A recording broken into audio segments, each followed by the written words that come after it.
Muy buenas tardes a todos, bienvenidos a Tarde 24, bienvenidos a MMD. Ya estamos arrancando con todo la tarde en este día feriado, con mucho movimiento en el regreso a la ciudad de Buenos Aires desde distintos centros turísticos. Ahora vamos a ver qué estuvo pasando en este fin de semana extra largo. Hay como dos sociedades, digamos, una que tiene algunos pesitos sobrante y aprovecha para disfrutar este fin de semana largo, mucho movimiento de nuevo, y otra que tiene que ver con lo que está sucediendo, obviamente con la inflación, que sigue a un ritmo muy elevado, ahora van a ver los números, y toda una situación muy compleja desde el punto de vista económico y político. Y atención, porque se vuelve a repetir lo que hemos visto ya unos meses atrás con la salida de Martín Guzmán. Hoy no tiene el peso de una salida de un ministro tan importante que colgó los botines y que se fue sorpresivamente y dejó colgado el pincel al presidente Alberto Fernández, pero se da también de nuevo la situación atípica que durante el fin de semana nos enteramos que renunciaron 3 ministros del Gabinete Nacional y el presidente Alberto Fernández está definiendo en este momento los reemplazantes. Es decir, este hecho verdaderamente inédito, digamos, en el paso del regreso a la democracia de distintos gobiernos, que renuncian los ministros y el presidente no tiene los reemplazantes.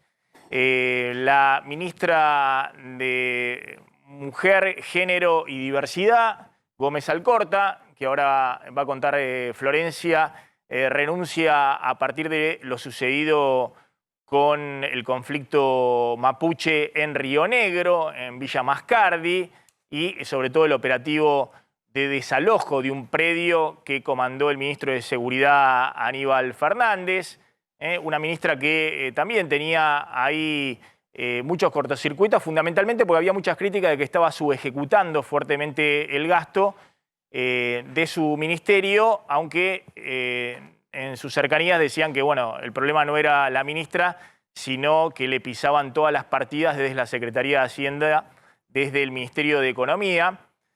Pero también 2 hombres clave para el armado Alberto Fernández, Juan Zabaleta, el ministro de Desarrollo Social, y Claudio Moroni, el ministro de Trabajo.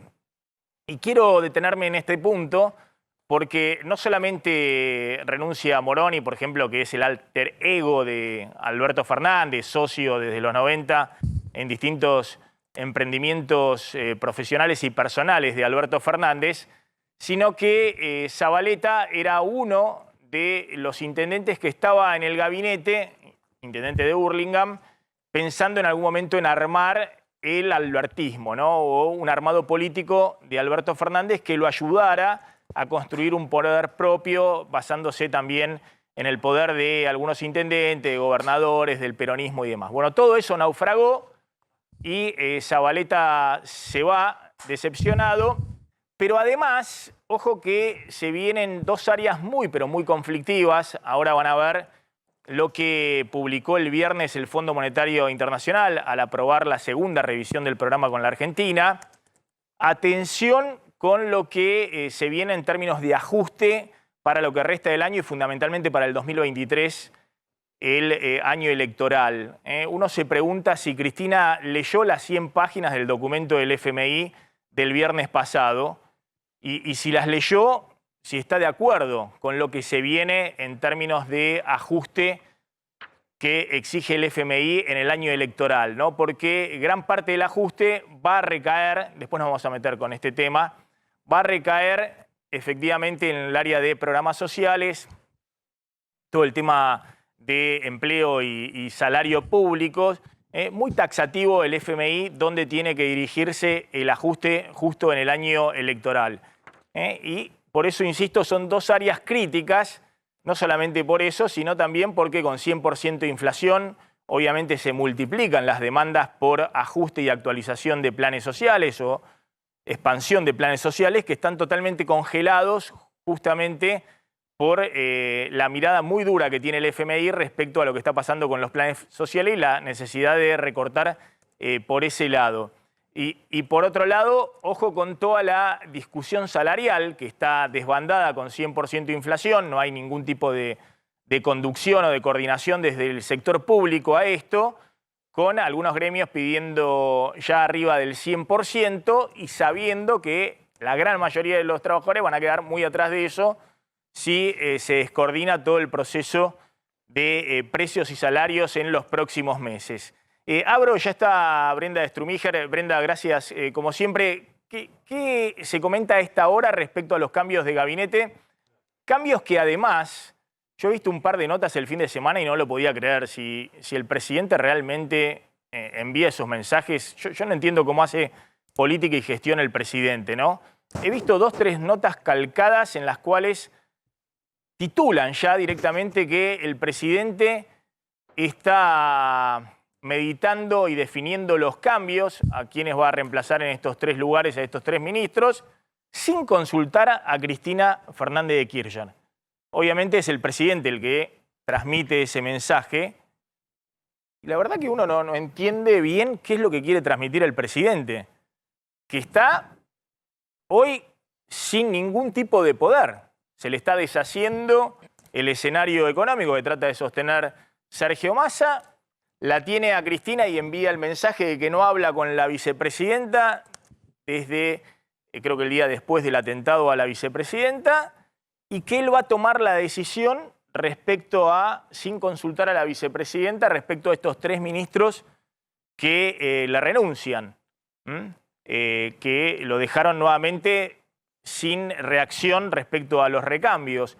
Ahora, ese mensaje lo que desnuda es que hay un problema grande, de nuevo reabierto, de gobernabilidad en la Argentina. Digamos que la coalición de gobierno hoy se sostiene por el ministro de Economía, Sergio Massa, que está acordando con el FMI, aprobando las metas, tratando de encauzar con las reservas el ajuste fiscal, el apretón monetario. Y la pregunta es qué sostén político tiene ese ministro de Economía si de nuevo el presidente no tiene diálogo político con la vicepresidenta, que son los polos fundamentales de la coalición de gobierno.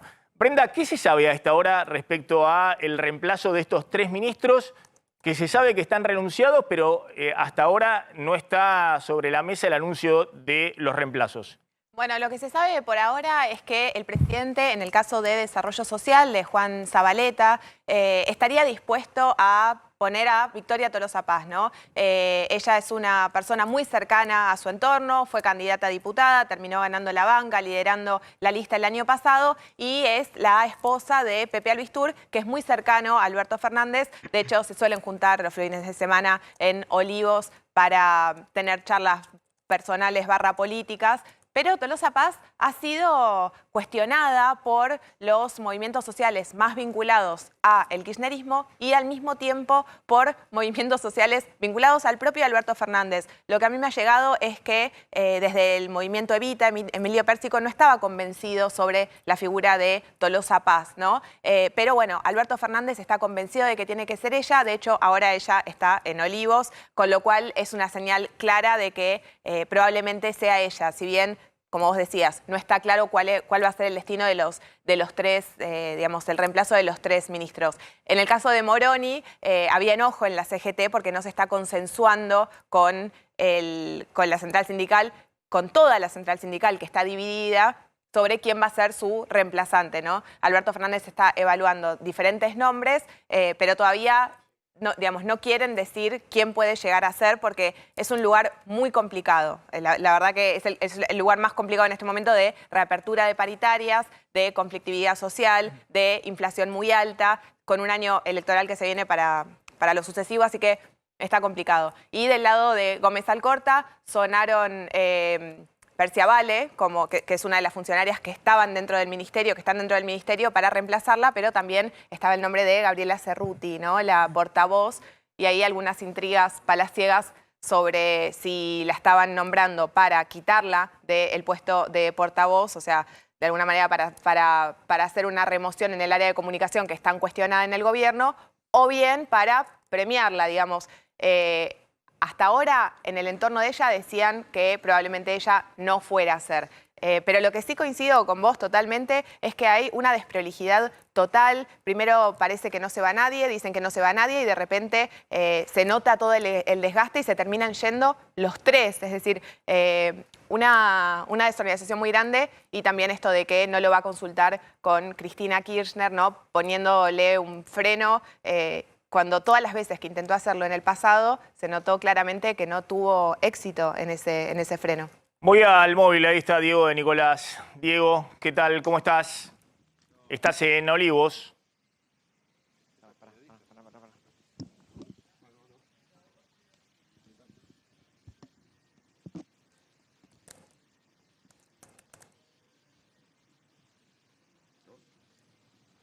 Bueno, ahí está en Olivos Diego de Nicolás. Pablo. Son horas y momentos cumbre, clave. El nombre de Victoria Tolosa Paz está muy fuerte. Digamos que, a ver, estos Brenda, ministros no tienen demasiada relevancia. Esto me parece que es sustancial lo que está diciendo. No es la salida de Guzmán en este momento, pero sí habla un poco del desmanejo total en este momento del gobierno de Alberto Fernández. Miremos lo que pasa en el caso, por ejemplo, de Zabaleta. Lo que decían en las horas previas a su salida es que uno de los motivos por los cuales él salía del gabinete tenía que ver con que era un ministro sin poder. Porque el loteo que hay abajo en las secretarías hace que una parte esté a cargo de los movimientos sociales, una parte de la Cámpora, una parte del masismo, una parte de Juan Grabois. ¿Cuál es el poder real que tiene Zabaleta? Ninguno. Eso es también lo que hace que eventualmente, si se confirma la idea de Alberto Fernández de poner a Victoria Tolosa Paz, bueno, de última es un ministerio que el ministro no tiene peso porque prácticamente no maneja presupuesto. Entonces, esto es lo que permitiría que Alberto pudiera sostener estos lugares de poder, cosa que no pasó con otros ministerios, ¿no? Diego de Nicolás está ahí en Olivos. Diego, ¿qué tal? ¿Cómo estás? Sí, Maxi, ¿qué tal? Buenas tardes. Sí, Victoria Tolosa Paz llegó aquí a la Quinta de Olivos poco antes de las 12 del mediodía. Es decir, lleva aproximadamente 1 hora y 20 minutos en el interior de la residencia presidencial. Llegó sola a bordo de un vehículo y no bajó el vidrio, nada, ingresó vidrios polarizados y se supone que todavía está reunida con el presidente de la Nación. Hay que decir, Maxi, que este ingreso del auto que traía Victoria Tolosa Paz es el único ingreso de un vehículo quizás que traiga algún visitante relacionado con el tema de cambios ministeriales. Obviamente que a la Quinta entran y salen otros vehículos, pero sin mayor trascendencia en el día de hoy. Así que, por el momento, en la residencia de Olivos, la única persona de la danza de nombres que están dando vueltas para reemplazar a los 3 ministerios es Victoria Tolosa Paz, que decimos ingresó a las 12 menos cuarto a la residencia de Olivos. Bien, también hubo versiones respecto al jefe de gabinete, ¿no? Creo que hubo una nota en La Política Online respecto de también iba a haber cambios con Mansur, el jefe de gabinete. Eso fue descartado. En algún momento se hablaba de que en lugar de Zabaleta podía ir alguna figura importante del interior del país vinculada al desarrollo social para darle un lugar a los gobernadores. Y en ese tira y afloje de nombres surgió la idea de que el senador Pablo Yedlin pueda ir al Ministerio de Desarrollo Social y Juan Mansur fuera a una banca en el Senado, lo que le permitiría a Alberto recuperar la jefatura de gabinete. Bueno, este rumor fue desmentido, Juan Mansur sigue firme en su cargo como jefe de gabinete y claramente no va a haber un tucumano, por lo menos un tucumano, en el Ministerio de Desarrollo Social. La idea de poner a algún alfil de algún gobernador sigue dando vueltas en caso de que se caiga el proyecto de Victoria Tolosa Paz. A ver, está Gila Vilker. Gila, ¿qué tal? ¿Cómo estás? Yo decía, uno puede sorprenderse hoy de cualquier cosa, ¿no? Del gobierno de Alberto Fernández. A mí lo que más me sorprende es que le renuncian 3 ministros, no tiene a los reemplazantes y sale a transmitir por los medios, que se sabe que es Alberto Fernández directa, que ni siquiera es un vocero, es Alberto Fernández el que dice, voy a tomar la decisión sin consultar a Cristina. Un presidente al cual nadie hoy toma en serio, más allá de aquellos que necesitan que el presidente firme algo. Digamos, puestos, subsidios y demás, es el poder que tiene el presidente, ¿no? Salvando eso, nadie hoy está pensando en el presidente, en un armado político para el año que viene. No, pero además y el presidente transmite como un mensaje, uno dice, ¿qué quiere transmitir? ¿Que el problema de gobernabilidad en el frente de todos continúa? Porque nadie puede creer hoy que el presidente vaya a construir su autonomía, que vaya a construir su poder propio. No lo hizo cuando tenía chance de hacerlo, lo va a hacer ahora, que está contra las cuerdas, totalmente al borde de knockout y ha subcontratado el gobierno en manos de Sergio Massa en el Ministerio de Economía y el silencio de Cristina para ver cómo se pueden acomodar las cosas? Yo, o sea, igual que vos, lo considero incomprensible, absolutamente incomprensible, y sobre todo porque, bueno, el gobierno había recuperado en los últimos 2 meses un activo, que era la unidad, la consonancia, ¿no? Digamos, de alguna manera, alrededor de la figura de Massa, una especie de nueva armonía. Bueno, esa nueva armonía con esta clase de declaraciones vuelve a chisporrotearse, ¿no? Lo que uno esperaría, sobre todo de un cambio de tantos ministros, ¿no? Digamos que habitualmente cuando hay cambios así en bloque de ministros, lo que uno piensa es, bueno, esto de alguna manera puede oxigenar al gobierno. No estamos en ese estado. Esto no es una oxigenación. De hecho, vos fíjate cómo se cuenta como ministros que se van, no como una decisión del presidente de oxigenar su gabinete. O sea, son ministros que se van.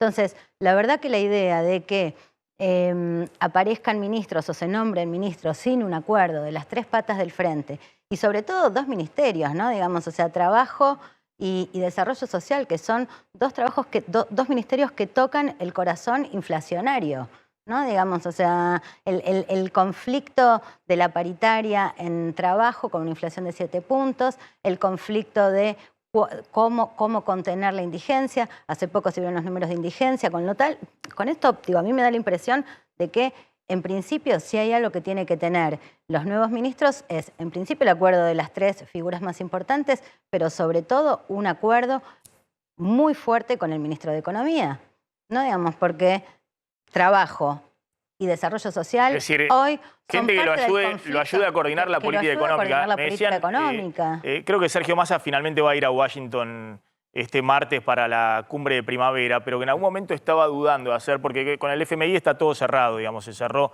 ya todo el acuerdo. Lo que sucede es que necesita ahora que se apruebe el presupuesto que envió al Congreso. Y él mismo tiene que negociar políticamente, porque no hay gestores políticos en el gobierno, no tiene a nadie el gobierno.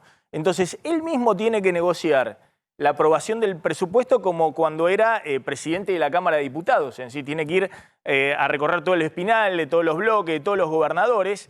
Es decir, es la figura de la política económica, pero también la figura política para negociar. Es decir, un gobierno que no tiene gestión política directamente. Entonces, el ministro está en todo el tema económico. Hay un problema enorme con la inflación, ver si se define un plan o no antiinflacionario, qué pasa con el dólar Qatar.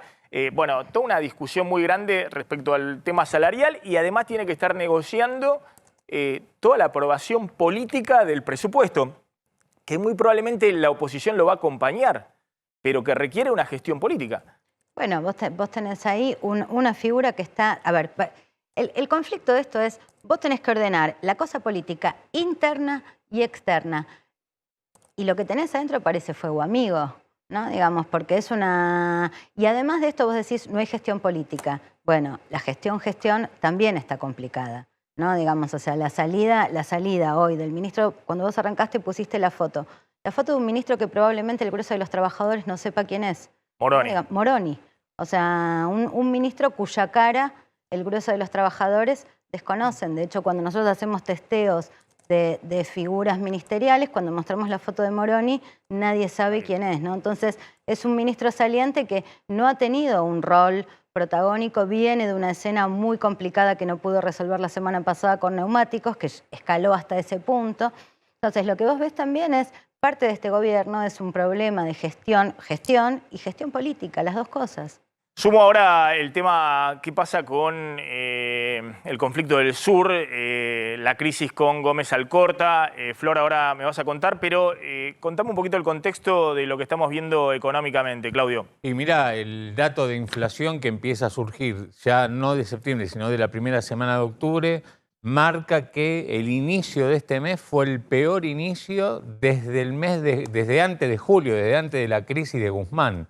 Fíjate, según la consultora LSG, que monitorea la inflación todas las semanas, en la primera semana de octubre la inflación fue del 2,8%. Obviamente la primera semana es más alta que el resto del mes, después en el acumulado vamos a ver cómo van las cosas, pero 2,8% en la primera semana de octubre, que se compara con el 2,7% de la primera semana de septiembre, contra 2,1% en la primera semana de agosto y contra 2,5% de la primera semana de julio. O sea, esta es la peor primera semana de mes desde que se fue Guzmán. Si uno toma las últimas 4 semanas, la inflación fue del 8% en alimentos. En el resto, el gobierno dejó trascender este fin de semana que la inflación de septiembre fue del 7% o incluso a una décima menos, pero en alimentos les da por arriba del promedio. Y octubre, como acá habíamos anticipado, arrancó justamente con mayores alzas en alimentos respecto del resto de los rubros. ¿Cuáles son los alimentos que más se encarecieron? Y bueno, los que vienen justamente subiendo fuerte en los últimos meses. Panificados, en primer lugar, 7,4%, el tema de la harina, lácteos, el 5,9%, las verduras, las frutas, y después tenés el azúcar, vuelve a repetirse como uno de los productos que más se encarece. O sea, el contexto hoy, y todos los focos están puestos tanto en economía como en el Banco Central, tema inflación. Y la pregunta es si esta semana o ya la siguiente, una vez que se conozca el dato de inflación de septiembre, porque este viernes se va a dar a conocer la inflación de septiembre, el Banco Central subirá y cuánto las tasas de interés, porque está claro que el tema tasa de interés es el instrumento que está usando el gobierno para tratar de aminorar los precios. Y el último punto, hubo negociaciones antes del fin de semana con las principales empresas líderes por el tema precios cuidados, hubo un acuerdo. Lógicamente, vos fíjate que acá comentábamos el viernes que en algunos productos como el aceite, por ejemplo, en precios cuidados vale 3 y hasta 4 veces menos, con lo cual el aceite más barato rápidamente va a desaparecer de las góndolas, pero habrá una convocatoria esta semana o la siguiente otra vez a las empresas líderes para ver si se logra mediante acuerdos llegar a una desaceleración inflacionaria. Incluso hay funcionarios dentro del gobierno que están hablando de la posibilidad o, digamos, de amenaza, la advertencia a las empresas que si no hacen un acuerdo más grande que precios cuidados, hace un congelamiento de precios de alimentos por lo menos durante 90 días. Bueno, esto se está hablando en el gobierno. Vamos a ir a una tanda. Cuando volvamos, contás un poquito qué pasa con Gómez Alcorta, qué está pasando con Gómez Alcorta, el conflicto mapuche, la interna, también suma a Brenda con Aníbal Fernández.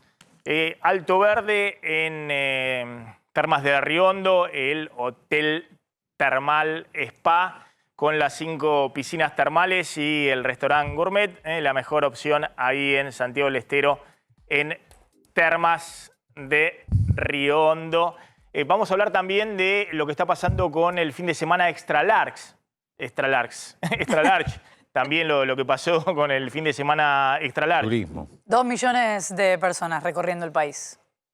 2 millones de personas recorriendo el país. ¿Cuáles fueron los destinos de mayor ocupación? Uno fue Río Hondo, uno de los de mayor ocupación. Bueno, casas más, casas menos. Va a contar en un ratito Sheila Bilker también cómo la inflación es la principal preocupación. Y me sorprendió en la encuesta también cuando le preguntan ¿y quién es el responsable por la inflación en la Argentina? Ahora va a contar Sheila Bilker cuál es la respuesta.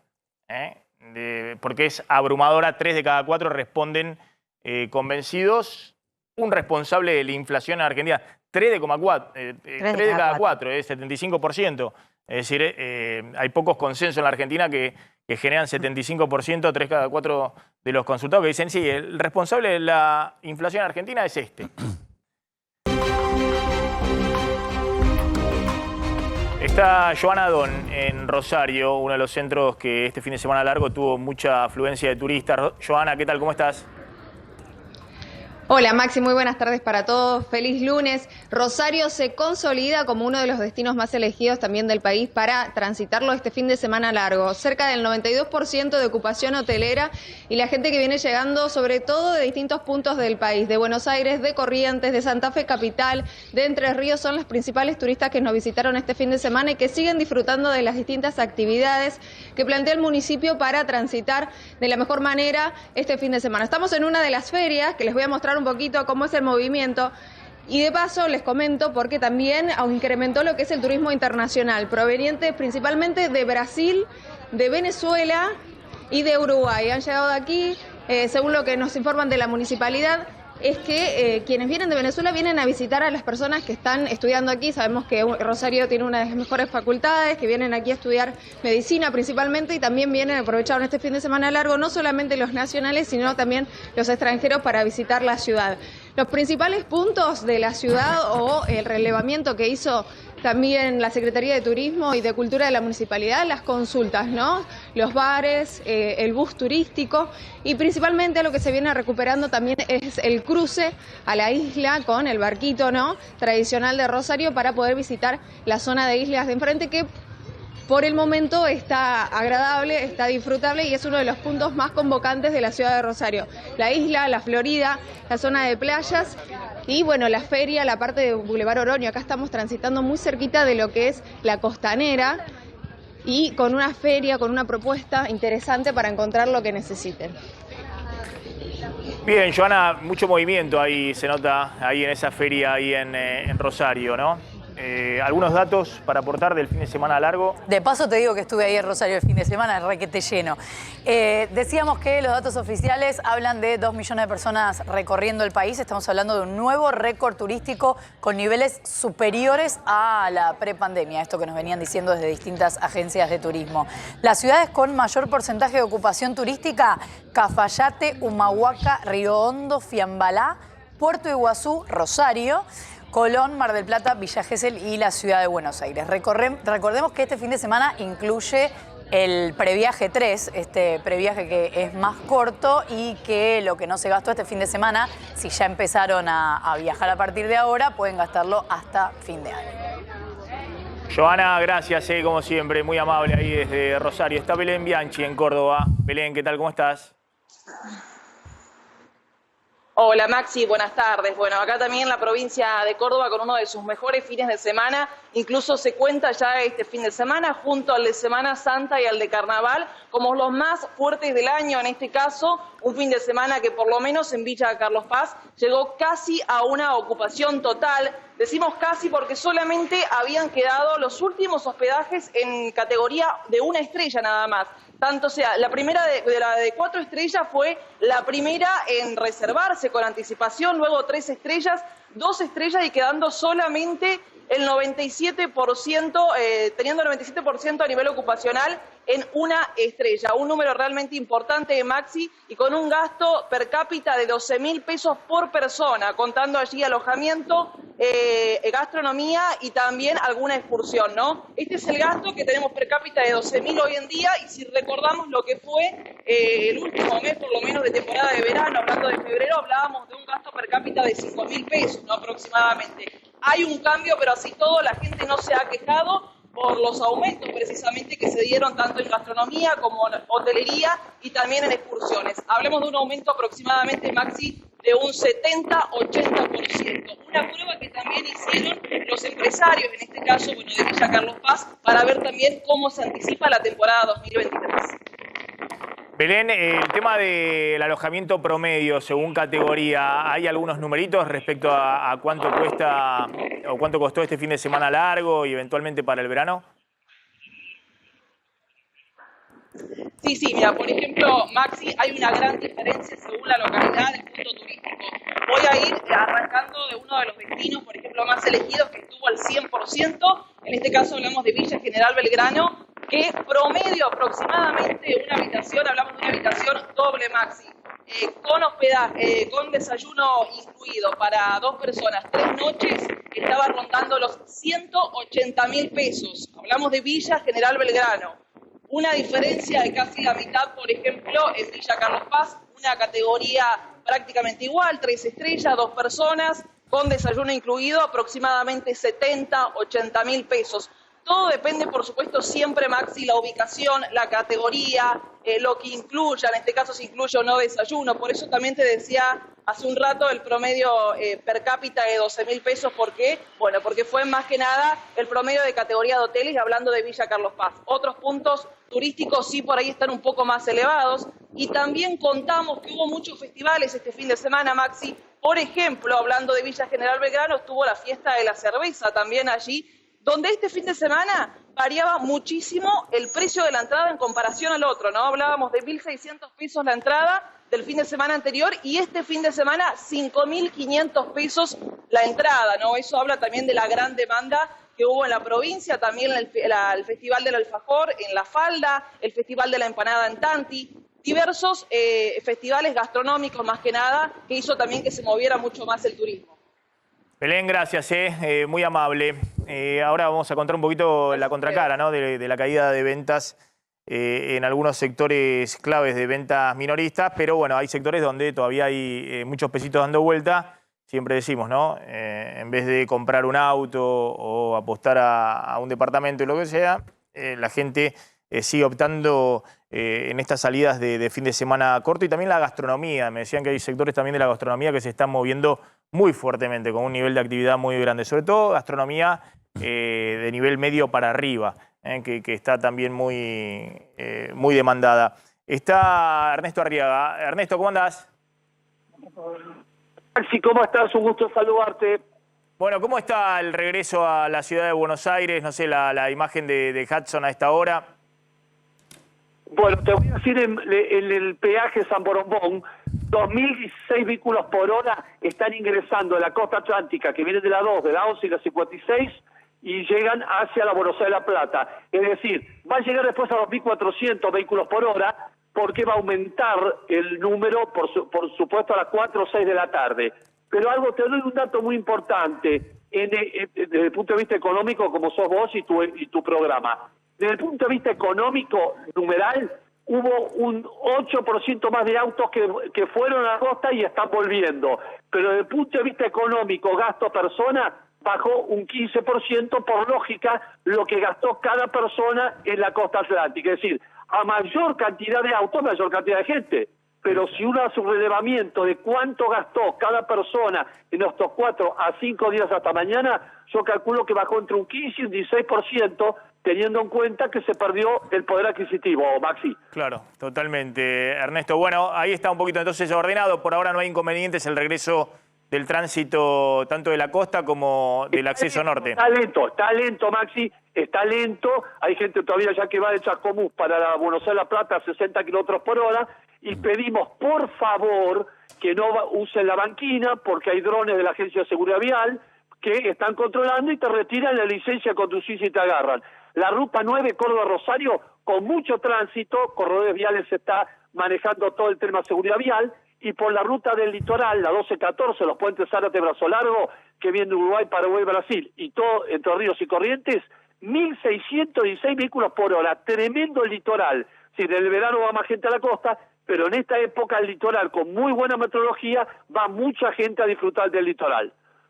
Ernesto, gracias, muy amable como siempre, Ernesto Arriaga, contándonos un poquito cómo está el tránsito a esta hora. Maxi, Ojo en Mar del Plata, viste, se conocieron datos del valor de los alquileres para el verano. Viste que este es el fin de semana típico donde el que es dueño de una propiedad viaja y lo refacciona y ya lo pone, se lo da en alquiler a una inmobiliaria. Bueno, respecto a la temporada del año pasado, los precios de los alquileres están 70% arriba, según el Colegio de Martilleros ahí de Mar del Plata, con lo cual, si vos tenés en cuenta que la inflación de este año va a terminar en 100%, bueno, ahí, digamos, con tal de alquilar, respecto de la inflación, están un poco más abajo. Después, como decimos siempre, hay que ver los salarios como termina el año. Pero bueno, en tema alquileres, 70% más alto que en el verano, viendo cómo va a estar la temporada, los costos de la temporada de verano 2022-23. Ahora vamos a ver qué pasó con el tema de cambio de gabinete, porque atención, siguen ahí las reuniones en Olivos con el presidente, pero el otro foco de conflicto fuerte que se le genera al gobierno es lo que pasó el fin de semana con el partido de Boca en La Plata, ¿no? Y con la represión policial que ha generado un terremoto fuerte también dentro del oficialismo, ¿no? Ese combo, ¿no? Donde la situación está con una inflación corriendo al 100% y salen a la cancha Aníbal Fernández, el ministro de Seguridad a nivel nacional, y Sergio Berni, el ministro de Seguridad de la provincia de Buenos Aires, no es el combo, si se quiere, que pueda generar mejores perspectivas para el gobierno, ¿no? Y hace crujir todo el frente interno. sobre todo por el tema de Bernie, que fue respaldado por el gobernador Kicillof después de la represión feroz de la policía bonaerense en La Plata. Sí, un respaldo igual a medias, te diría, porque, a ver, en un momento habla de un respaldo, ahora lo vamos a hablar, pero también dice, hay un hecho que investigar y hay que castigar a todos los culpables. Tomaré una decisión, ahora vamos a ver el textual exacto, no sé si tenemos ahí la placa, sobre esta cuestión en particular. Una vez que tenga el resultado de las investigaciones, tomaré la decisión que tenga que tomar.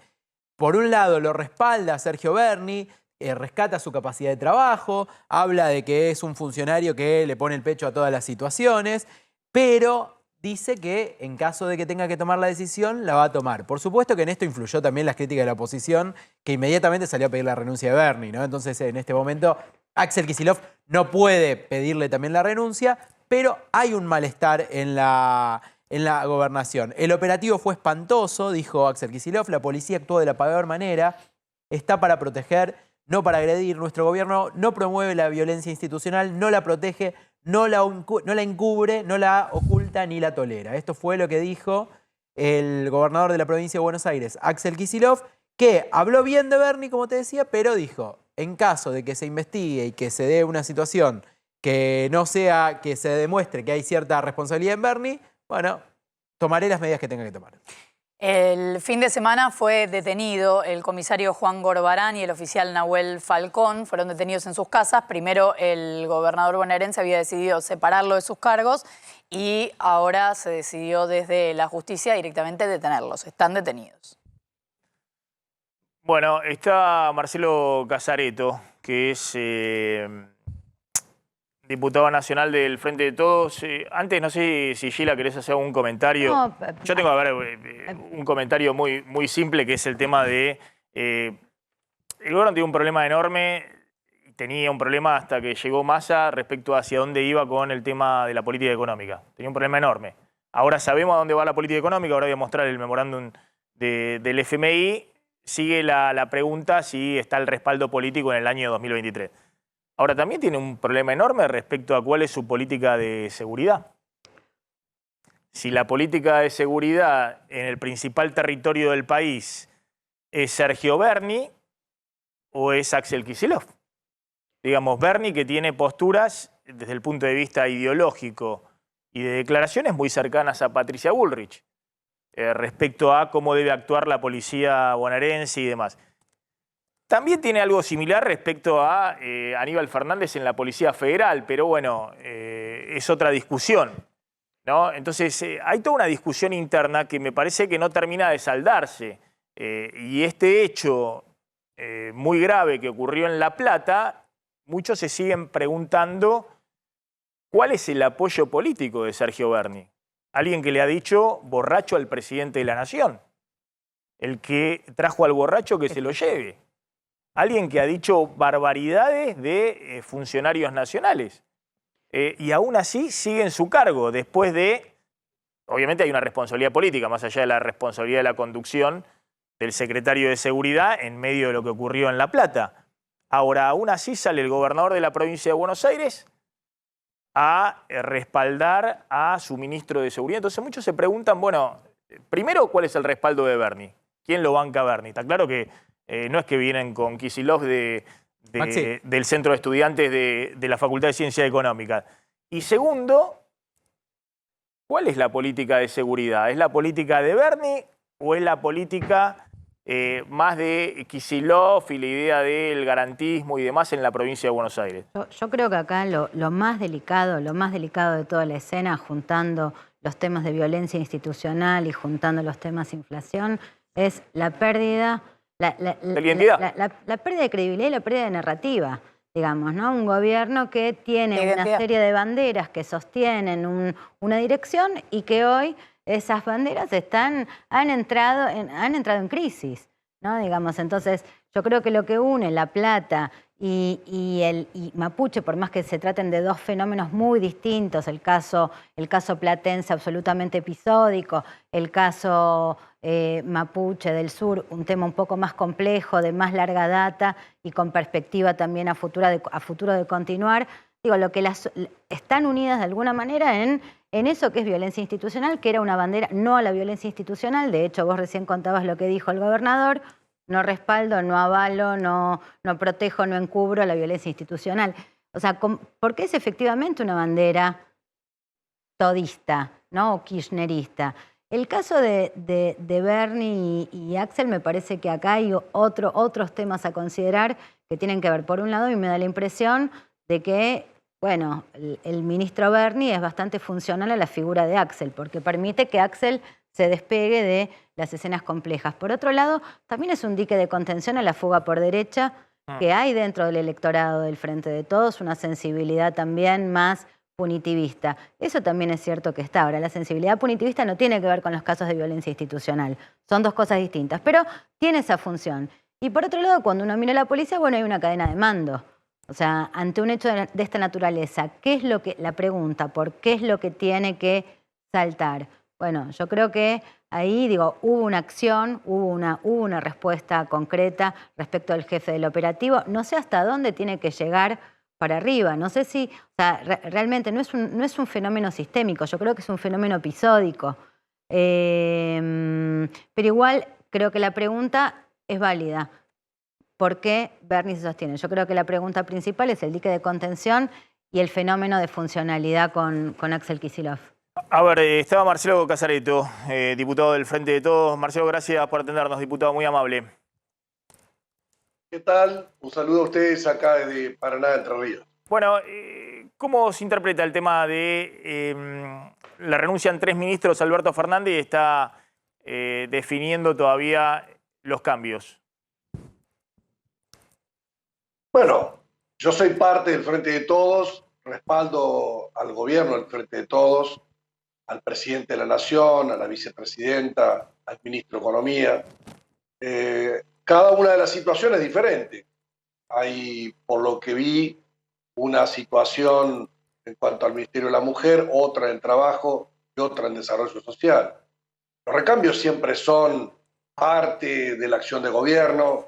Está en manos del presidente el anuncio acerca de las figuras que se van a sumar al gabinete.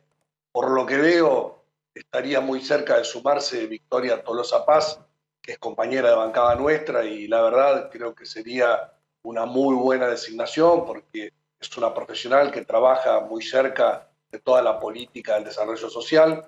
Y el resto se estará viendo en los anuncios en las próximas horas. De mi parte, respaldo al presidente y acerca de tu introducción a lo que es la política económica que está llevando adelante Sergio Massa.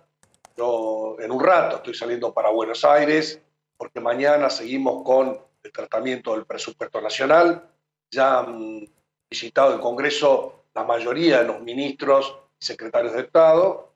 Ya miércoles tenemos sesión sobre temas variados y el día jueves ya vamos a avanzar en la discusión del presupuesto. Nuestra idea es respaldar el presupuesto nacional que hace a la solidez de la política del gobierno hacia los argentinos y hacia el mundo. ¿Cuáles son los plazos de aprobación del presupuesto? Nosotros, con Cecilia Moró, presidenta de la Cámara, Germán Martínez, presidente del bloque, Carlos Heller, que es el presidente de la comisión, yo soy el secretario, nos fijamos un objetivo de que para el 26 de octubre tengamos media sanción de la ley de presupuesto. Ojalá que podamos cumplir ese plazo y ojalá que si lo podemos acortar y llevarlo a la semana que viene, sería mejor. La Argentina pasó este año sin presupuesto sancionado por el Congreso, se prorrogó el anterior y hubo que hacer modificaciones por decreto, así que sería una muy buena señal de que tengamos el presupuesto. La discusión se ha dado en términos razonables, fue el ministro de Economía al Congreso, fueron los principales ministros, todos los funcionarios que la oposición pidió que estuvieran, allí estuvieron, escucharon las preguntas, respondieron las preguntas y creo que a diferencia del año pasado, este año vamos a tener el acompañamiento en general, por lo menos de parte de las oposiciones. Y eso es bueno para la Argentina. Casareto, gracias, muy amable, como siempre. Ahí estaba el diputado Marcelo Casareto, bueno, aportando un poquito a esta discusión. Completemos lo que decíamos de Gómez Alcorta, la información que tenías vos, Brenda, y vos, Florencia. Bueno, el panorama de los mapuches en Mascardi. Recordemos que empezamos con esto hace 10 días cuando se incendió una casilla de gendarmería. Eso fue lo que en este caso volvió a retomar la discusión e hizo que el gobierno nacional también tuviera que involucrarse en el asunto. Sobre ese tema, sobre la casilla de gendarmería, todavía no tiene la justicia ningún elemento para pensar que se trata de la comunidad mapuche. No existe en la causa judicial nadie identificado por esta causa. De hecho, si no, habría imputaciones, no las hay. La justicia está investigando también los incendios en otros de los lotes de la zona, pero judicialmente por ahora tampoco hay imputaciones. La diferencia respecto de los incendios en algunos de los lotes es que en algunos de esos casos sí hubo algunas reivindicaciones mapuches por esos hechos, entonces sí hay quienes hablan de esas responsabilidades. Pero en la justicia por el momento no hay nadie identificado. Está bien el punto Flor, y aclaramos un poco lo que sucedió la otra vez con un entrevistado, digamos, que planteaba el tema de cómo se manejaba la información respecto a esta cuestión. Y vos lo que estás contando es lo que está en el expediente judicial que lleva adelante la jueza federal. Sí, Silvia Domínguez. Respecto a la quema de propiedad privada ahí en la zona de Villa Mascardi, donde obviamente se tiene que identificar y apresar en algún momento a los responsables de esas quemas, pero todavía no hay imputaciones directas a personas en particular. Exacto. Fueron encapuchados los que realizaron esas quemas.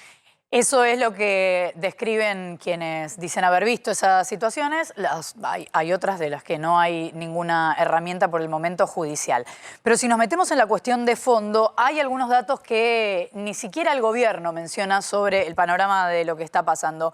Uno es que la Constitución Nacional, en su reforma de 1994, dice que se les debe reconocer a los pueblos originarios, leo textual, la preexistencia étnica y cultural de los pueblos indígenas argentinos y se les debe reconocer la personería jurídica de sus comunidades y la posesión y propiedad comunitarias de las tierras que tradicionalmente ocupan, además de regular la entrega de otras aptas y suficientes para el desarrollo humano. O sea, plantea que tiene que haber una negociación. A eso hay que sumar que a partir de esa ley, en el año 2006, se aprueba una ley que dice que en los siguientes 4 años había que hacer ese relevamiento de los pueblos indígenas y de sus tierras y negociar en qué tierras se quedaban o en qué tierras se podían quedar. Y a tal punto esa ley jamás se cumplió que cada 4 años se prorroga y sigue prorrogada hasta el día de hoy, insisto, desde 2006.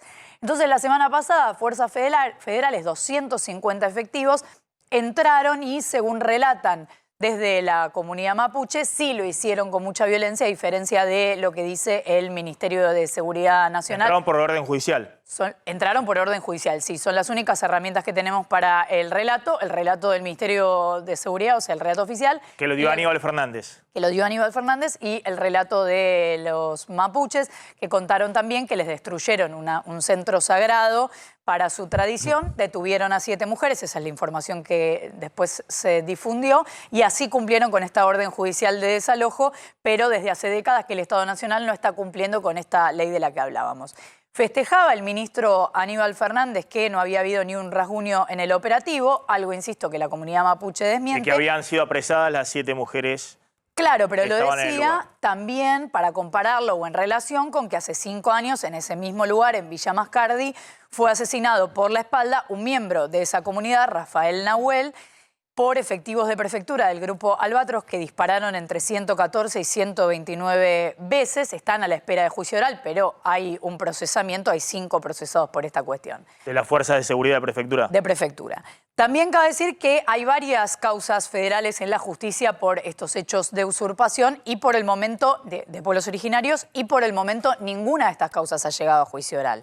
O sea que también es un debate para dar, porque no se está cumpliendo con la legislación por un lado, y por otro lado que existan distintos operativos para desalojar tampoco implica que después eso termine con responsables claros de ese episodio y con una sentencia judicial.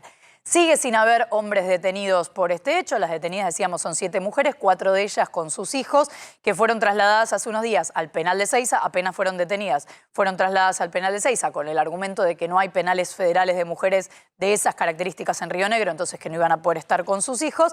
Sin embargo, la jueza ya autorizó el regreso a la provincia de Río Negro, pues son mujeres que tienen que cuidar estos chicos y están desde hace unos días con prisión domiciliaria. ¿Y para qué les has enviado a Ezeiza si ahora vuelven a Río Negro? Es una pregunta espectacular.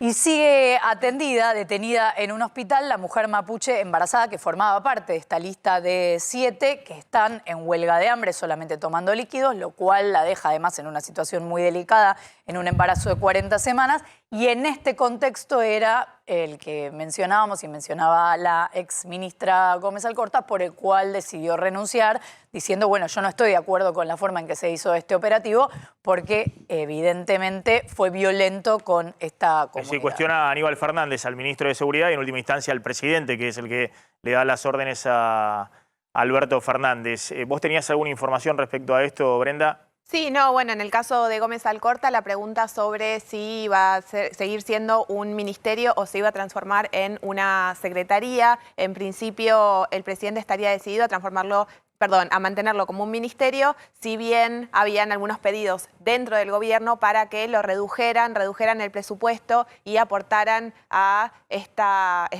plan de Sergio Massa para ajustar las cuentas públicas a través de un ministerio que no logró resultados, por lo menos en estos años de gestión. Digamos, no sé si se necesitará más tiempo, pero las cifras de femicidios y las cuestiones vinculadas con la violencia de género siguen estando intactas. Y con respecto a Gómez Alcorta, digo, muchas dudas con respecto a cuál fue el motivo por el cual terminó dejando el ministerio.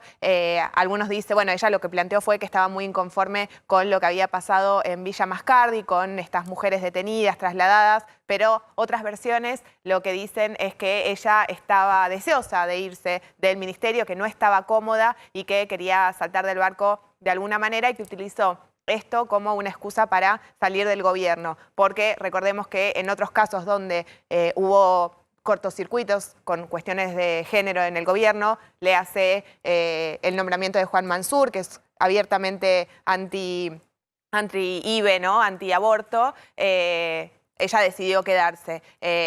Con la falta del indulto, digamos, la exigencia de un indulto a Milagro Sala, ella también decidió quedarse por más que apoyaba ese reclamo. Bueno, ahora terminó yéndose y la pregunta es si no se fue justamente porque estaba por ahí instigando otros cambios, ¿no? Que tirar la primera piedra para que se forzara rápidamente la salida de Zabaleta y de Moroni. También recordemos, estamos hablando de un ministerio nuevo, creado por este gobierno, entonces tampoco hay con qué comparar respecto de presupuestos y demás, pero había mucho cuestionamiento por... la subejecución, lo que decíamos. Sí, claro. y el propio presupuesto del ministerio, o sea, si alcanzaba o no para todas las cosas que se deben hacer. Bien, vamos a ir a una tanda. Cuando volvamos vamos a hablar de qué está pasando con la sequía que puede impactar sobre la disponibilidad de dólares, fundamentalmente de la cosecha fina del trigo hacia fin de año, y si se sigue discutiendo o no en el Banco Central la implementación del dólar Qatar, es decir, un dólar más caro para los viajes al exterior, algo que volvió a cobrar fuerza este fin de semana cuando hace unos días desde el propio Ministerio de Economía lo habían dormido al tema, ¿no? Habían dicho que no había una definición, parece que ahora sí están nuevamente revisando. Yo creo que ahí hay mucha presión también del fondo, mucha presión del fondo con el tema viajes al exterior y dólar turista, además de sectores productivos que vienen reclamando que no tienen disponibilidad de divisas para importar. Vamos a la tanda, pero antes...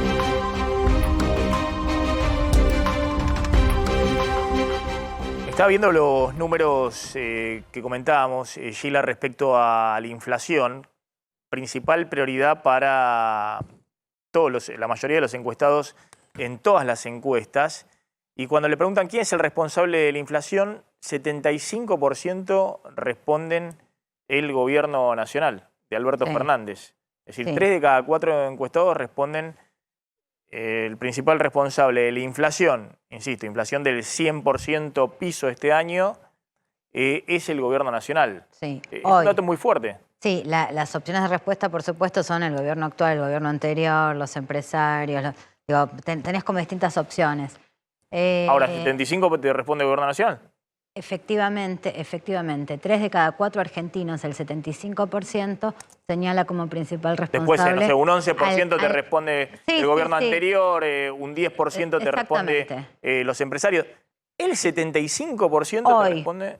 Hoy, hace un año atrás, poco más de un año atrás, este número era 52%, ¿no? Digamos, como para tener un poco el evolutivo. A medida que va pasando el tiempo, por supuesto, la responsabilidad termina concentrada en el ejercicio, en el gobierno de turno, en el gobierno de turno, como ocurre, ¿no? Digamos, habitualmente. Como suele ocurrir habitualmente. O sea, vos pensás que la última vez, es una pregunta que nosotros hacemos cada tanto. Por supuesto, la pregunta sobre inflación la venimos manteniendo porque es parte de yo te diría, del paisaje argentino. Y lo que te muestra eso también es, bueno, dónde va el reclamo y dónde va, digo, qué carácter tiene la paciencia, ¿no? Digamos, la paciencia, lo que nosotros estamos viendo es cada vez más corta, la mecha es cada vez más corta. Esto lo ves también en las expectativas que hay respecto de qué puede pasar a futuro, cuánto es la paciencia social que hay para resolver los problemas. Bueno, pareciera ser un tema que concentra responsabilidad y al mismo tiempo tiene muy poco margen temporal para jugar. Ahora, ¿no? es un dato especialmente fuerte, sobre todo teniendo en cuenta lo que era el relato de este gobierno. Sí. No digo Alberto Fernández de Massa, sino de el kirchnerismo, sí, ¿no? Macri. De Cristina. Está claro que la inflación es un problema macroeconómico. Sí. Y en todas partes del mundo la macroeconomía la organizan los gobiernos de turno, la política económica del gobierno de turno. Entonces es lógico que se asocie a la inflación a la responsabilidad del gobierno de turno. Es decir, porque empresarios malos, empresarios codiciosos, empresarios que remarcan, hay en todas partes del mundo. Pero en otras partes tienen 3% de inflación, la Argentina va a tener 100% de inflación.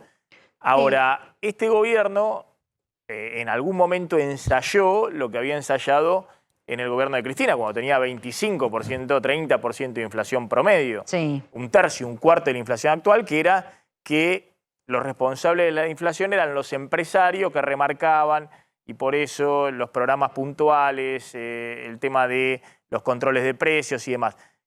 Esa bandera también parece haber sido dejada totalmente de lado por el gobierno. Bueno, a ver, más o menos porque viste cómo son las respuestas en una encuesta, que muchas veces la posibilidad de elegir una categoría te inhabilita a las otras, ¿no? Entonces, digo, por ejemplo, en los segmentos más cercanos al oficialismo coexisten una cosa de demanda y reclamo respecto a la inoperancia ante los controles de precios, es decir, fallan los controles de precios, y al mismo tiempo sigue viva la lectura de hay que controlar al empresario codicioso. Entonces tenés una coexistencia de las dos ideas, donde, bueno, lo que prima es, bueno, en definitiva está fallando el gobierno, pero sí, efectivamente, no es que aparezca esto obtura la vigencia de las otras ideas.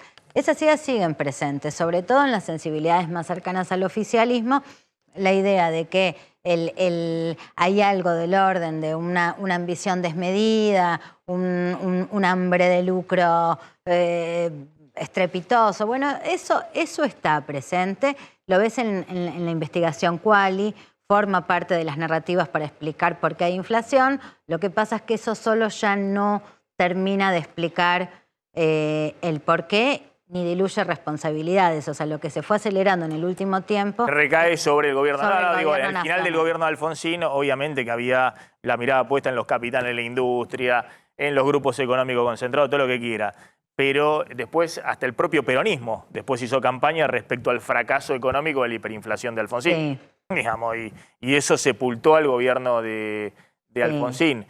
Hoy el reclamo respecto a la inflación, evidentemente, desde el punto de vista político, apunta directo al gobierno. Maxi, hay un cambio cualitativo, ¿no? Digamos, no es lo mismo una inflación de 25 puntos con una inflación de 100. Claro. No es lo mismo, digo, y vos fíjate que gobierno tras gobierno lo que termina es en 4 años terminás duplicando la escena inflacionaria. No, digamos, del 25. No, una inflación del 100% se te va de las manos, digamos, no es algo que... El tema es que cualitativamente es algo de otro orden. O sea, cualitativamente es sin llevar. No, yo contaba que cuando Cristina había logrado la estabilidad de la inflación del 25 al 30, se regodeaba anunciando aumentos salariales 2, 3, 4 puntos por arriba de la inflación. Sí. Es más, se anunciaban en casa de gobierno. Sí. Digamos, por una cuestión de nominalidad era, bueno, todo eso obviamente empieza a desarmarse cuando la inflación pasa al 50. Y fue un periodo... Cuando la inflación pasa al 100, obviamente no podés anunciar nada. Cristina hace 3 meses felicitó a los bancarios porque habían logrado 60% de aumento salarial. Hoy nos felicitó a los que lograron 94%, que fueron los bancarios reabriendo la paritaria, porque obviamente todo el mundo se da cuenta que todo va detrás de la inflación. Y además tenés escenas que parecen como una escena de remate, ¿no? Digamos, los distintos sindicatos peleando por la paritaria, 105, 121, 130, 131, es como que van subiendo la escena. Bueno, que... No, y 8 millones de personas entre trabajadores en negro y cuentapropista que la ven de lejos y que van corriendo 30 puntos atrás de la inflación. Que bueno, que viven también, digo, a ver, si la economía formal no pierde poder adquisitivo, hay algo de eso que alimenta las economías informales, digamos. Cuando las economías formales entran en retracción, por supuesto que también impactan en los segmentos menos favorecidos. O sea que la disputa por la paritaria es importante, la disputa por la paritaria tiene una... indirecta, digamos, pero termina teniendo una incidencia. O sea, el problema acá es la pérdida de poder adquisitivo, si el poder adquisitivo puede alcanzar la dinámica inflacionaria y si cualquier mecanismo de indexación no te hace estallar el sistema por los aires. O sea, es muy complicada la escena. No, está claro. Con nuevo ministro. Yo te doy la respuesta muy sencilla. No, digamos, para ese aumento de 300% en la época de Alfonsín no se acercaban a la inflación. Es decir, eso es algo que se desbanda completamente y en cual la mayoría de los salarios siempre pierden. Por eso hay un capítulo pendiente por parte del gobierno y me parece que hay una discusión grande también del equipo económico de Sergio Massa, y si en algún momento hay que volver a reconducir la coordinación precios-salarios, que también está en el último documento del FMI. Yo creo que está Gracias, Gila, muy amable como siempre. Vamos a hablar del tema sequía que está pasando con los dólares en la última parte del año. Hay distintos escenarios que están haciendo desde el sector agropecuario respecto al impacto de esta sequía. Está en comunicación con nosotros Walter Malfato, que es productor agropecuario. Gracias, Walter, muy amable. Bueno, ¿qué está pasando con la sequía y cuál puede ser el impacto sobre la cosecha de trigo en los próximos meses? Buenas tardes, Maxi, ¿cómo les va? Y para todo el equipo.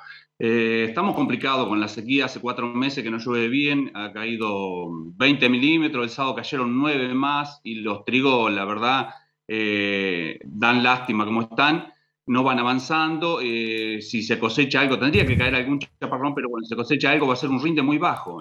Así que bueno, estamos en una problemática que va a peligrar ya hasta la cosecha gruesa, ¿no? Porque los maíces se tendrían que estar sembrando y no se están sembrando en esta zona y una zona muy amplia, ¿no? Bien, ¿y hay algún tipo de estimación de cuál podría ser este impacto? Mirá, en esta zona yo creo que las pérdidas van a ser total. En la zona de Bragado, si no cae un chaparrón en los próximos 15 días, las pérdidas no se va a cosechar absolutamente nada. Se sembraron ya prácticamente con el suelo con perfil con poca humedad, o sea que no, viste, nacieron y fueron tirando. El sábado cayeron 9 milímetros, para la noche le cayó una flor de helada.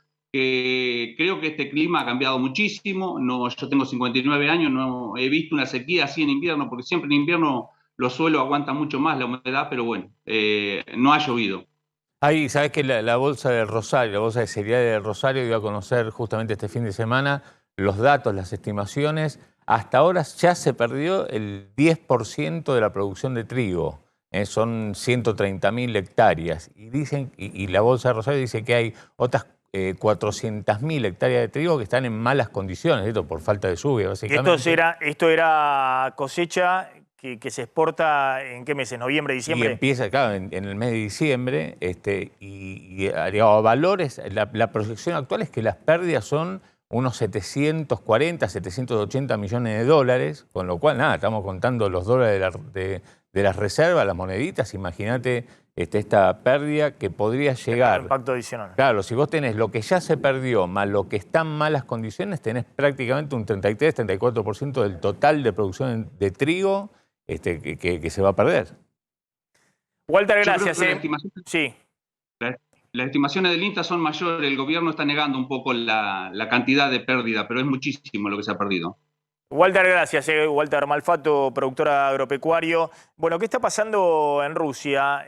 Atención con lo que sucedió este fin de semana, en el cual hubo una explosión en el puente que une Rusia con la península de Crimea. Exacto, el puente de Kerch, que Rusia dijo que fue un camión bomba. Hubo, bueno, imágenes que circulan por las redes donde se ve esa explosión. Ayer el presidente ruso Vladimir Putin dijo que no puede haber dudas de que la explosión fue concebida por los servicios de inteligencia de Ucrania y lo llamó un acto de terrorismo.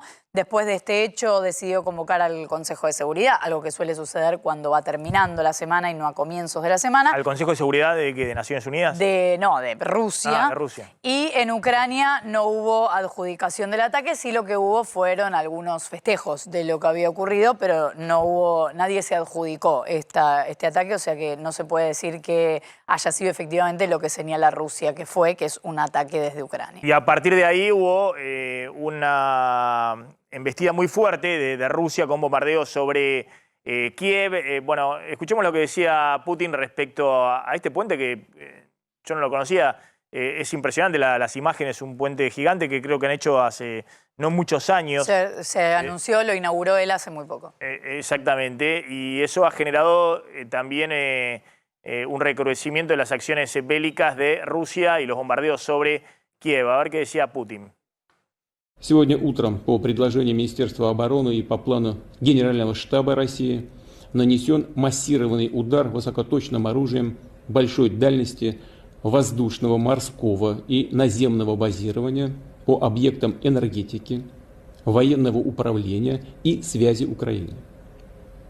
В случае продолжения попыток проведения на нашей территории терактов ответы со стороны России будут жесткими и по своим масштабам будут соответствовать уровню угроз, создаваемых Российской Федерацией. Ни у кого не должно быть никаких в этом сомнений.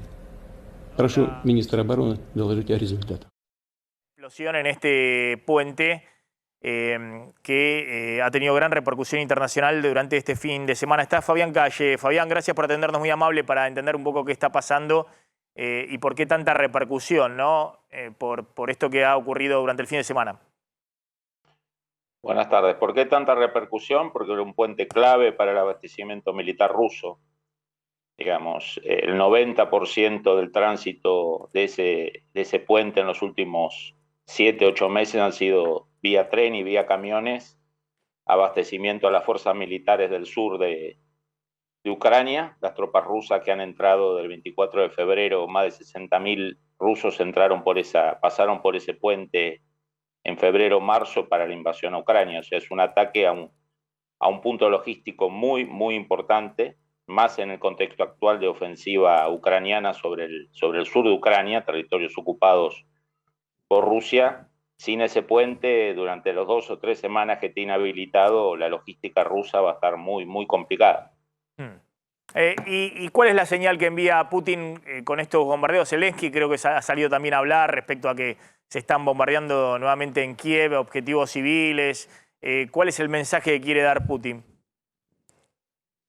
Putin está en un serio problema, no tiene los suficientes hombres para detener la ofensiva ucraniana. La ofensiva ucraniana va a ser parada por la naturaleza. Ucrania está entrando en los 2 meses de lo que se llama históricamente la Raspunitsa, que son 2 meses de intenso lluvia, intenso barro. Eso va a poner un parate en las ofensivas. Después viene el invierno, que va a poner un parate menor, pero también un parate.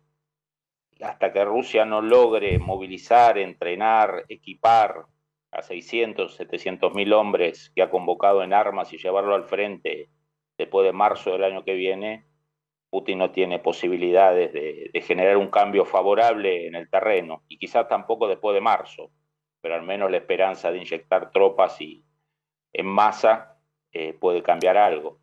Por lo tanto, lo que le queda en estos meses es una ofensiva aérea. Por algo nombró a un general de la Fuerza Aérea la semana pasada al mando de las operaciones militares, un general que tuvo muchos cuestionamientos por bombarderos masivos y masacres en Siria, cuando estuvo a cargo de la operación militar rusa en Siria hace pocos años, causas abiertas por genocidio, por crímenes, por ejemplo, en la ciudad de Alepo. En Siria, ese general hoy está al mando de las fuerzas, desde hace pocos días, de las fuerzas rusas en Ucrania, y lo que se ha visto es un ataque de al menos 80 misiles sobre blancos, algunos militares, pero en muchos casos en hora pico de tránsito, 8 a.m. de la mañana, con el objetivo declarado de matar civiles ucranianos.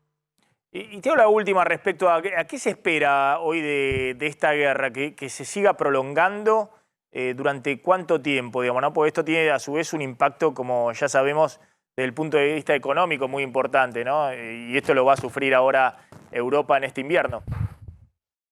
A ver, lo que se espera es que la guerra entre en un parate sustancial por el efecto del clima, por el efecto de la lluvia, el barro y después el invierno. Eso nos va a dar unos 4 o 5 meses donde las operaciones terrestres van a ser muy limitadas, y después una escalada seguramente muy, muy grande en nuestro otoño, ¿sí? Donde supuestamente las fuerzas rusas movilizadas en los últimos meses van a terminar de ser entrenadas, equipadas y trasladadas, y vamos a estar en un campo de batalla donde no se enfrentan 200.000 contra 200.000, 250.000 contra 250.000, sino que vamos a estar en un escenario probablemente de 700.000, 800.000 hombres de cada bando. Por lo tanto, el escenario, si no hay un acuerdo de paz antes de nuestro otoño, el escenario va a ser de un nivel de violencia terrestre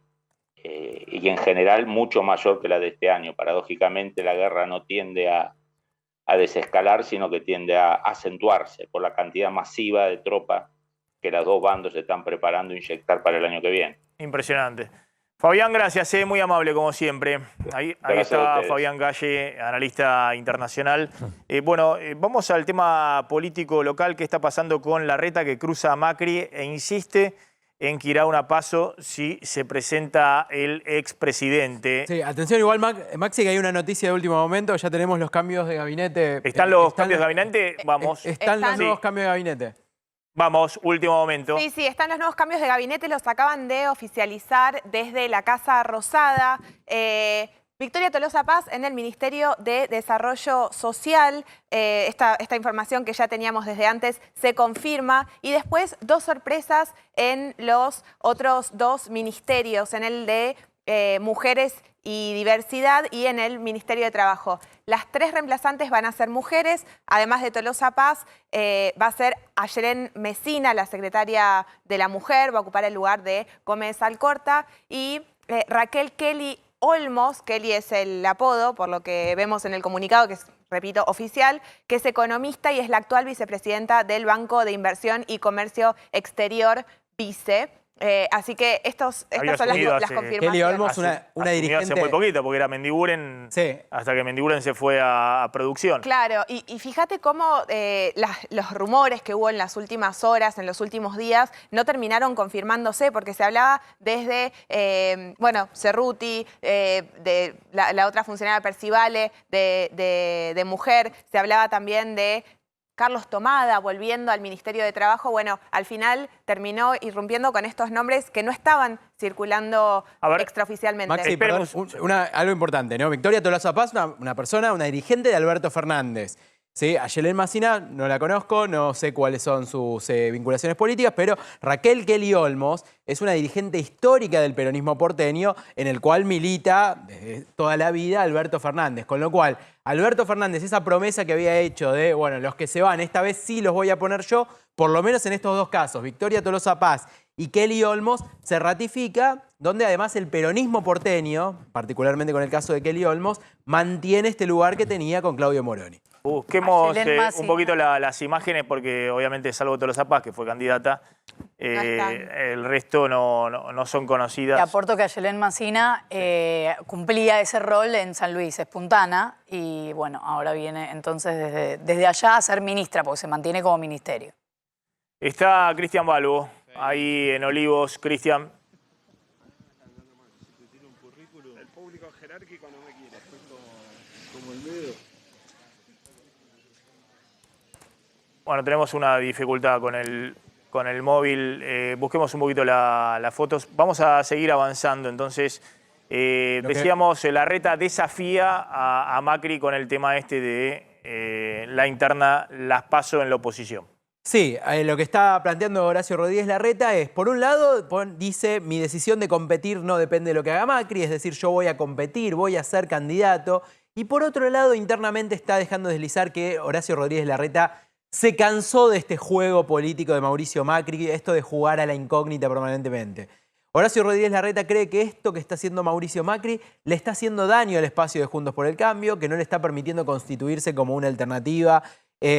Pensaba que para esta época, Horacio Rodríguez Larreta, iba a estar la cosa un poco más allanada, el camino un poco más allanada, quizás con la candidatura de Patricia Bullrich, quizás sí también con una candidatura radical, pero que lo de Macri ya iba a estar de costado. Lo que él siente es que estas idas y vueltas de Macri le están metiendo mucho ruido al espacio y que eso hace que se esté hablando más de la interna que de lo que el espacio va a hacer de cara al próximo gobierno, lo cual termina generando que el propio Juntos por el Cambio empiece a ver un poco limadas sus posibilidades, más teniendo en cuenta que en los últimos días volvió a crecer Javier Milei en las encuestas. Por eso Horacio Rodríguez Larreta está planteando prácticamente un ultimátum y está diciendo, bueno, a ver, si Macri no se decide, yo me voy a lanzar igual y va a tener que competir contra mí. La gente va a ser la que va a tener que definir en última instancia, esto lo había dicho ya la semana pasada. Empiezan entonces estos chisporroteos, más cuando mañana Mauricio Macri presenta su libro ¿Para qué?, en el que va a dejar entrever o va a dejar explícito cuáles son las políticas que tiene que llevar adelante el próximo gobierno. Está Cristian Balbo ahí en Olivos. Cristian, ¿cómo estás?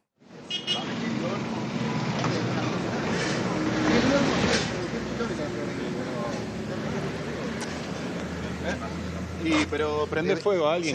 Se hablaba de Velotti, el secretario de Trabajo. A mí me decían eso.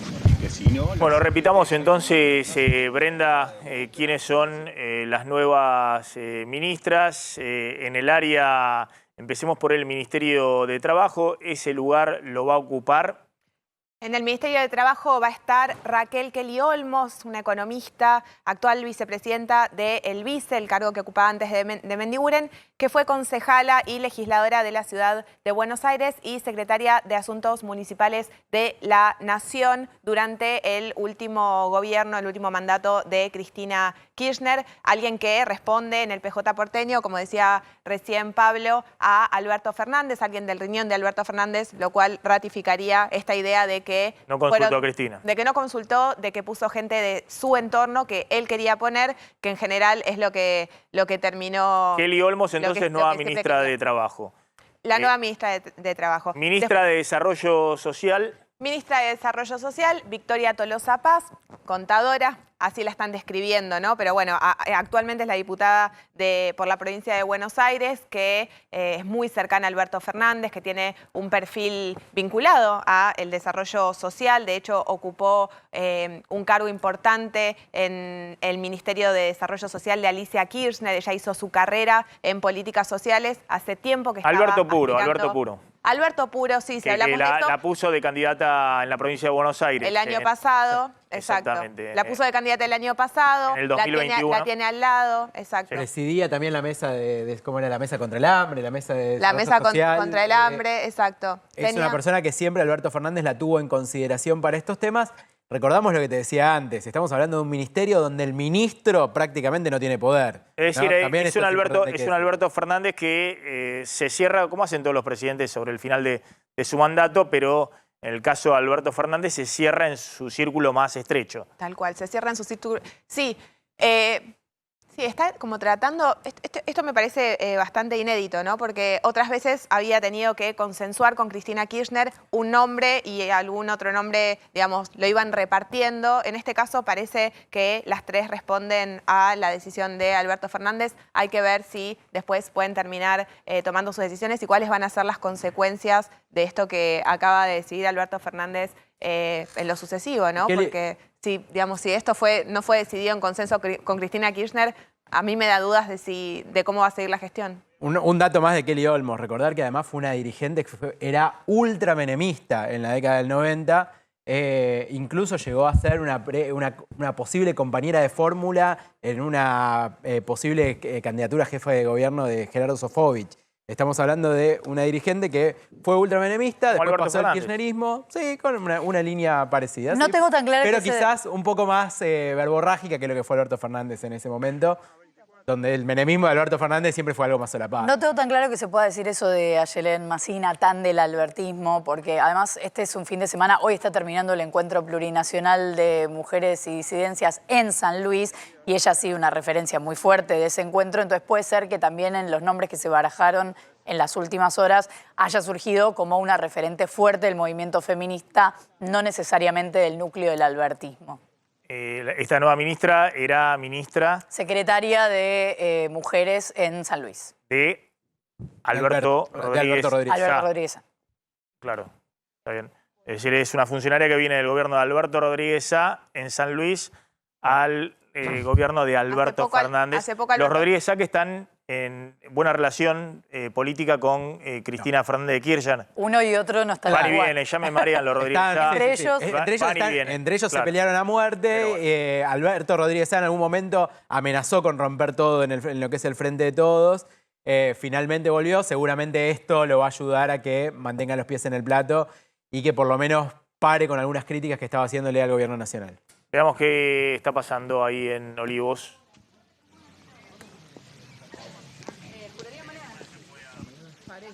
Maximiliano, la imagen Cristian, del frente estás? de la residencia de Olivos. ¿Qué tal, Maximiliano? Acá estamos. Perfecto, te cuento.